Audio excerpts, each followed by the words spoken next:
Classic Mac OS, with improved multitasking and better processor management. The headline feature was Sherlock 2, a powerful search tool that could find files on your computer and search the internet simultaneously. Mac OS 9 added a software update tool that automatically checked for updates from Apple in the era of hunting down patches on sketchy download sites. It introduced voice recognition through speakable items and supported multiple user accounts with separate settings. But Mac OS 9 had fatal flaws that no amount of polish could fix. The system still used outdated architecture.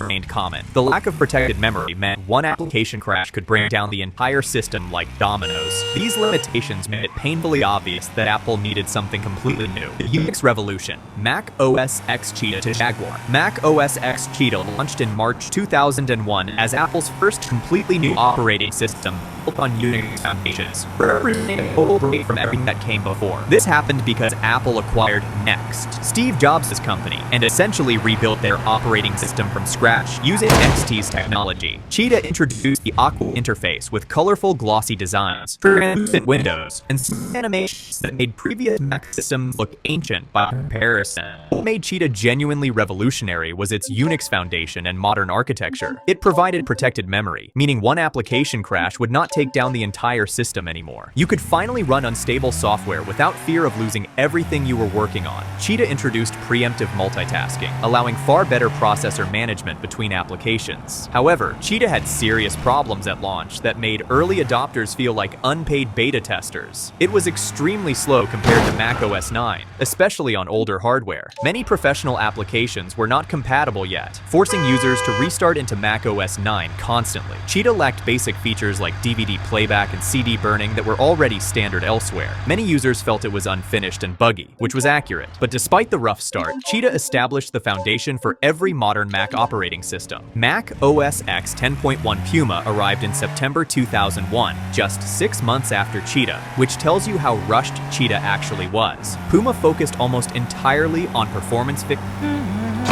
Got a song stuck in your head? Download the Google app to figure out what it is. Tap the mic, and then hum a bit. Right. Come on, Eileen.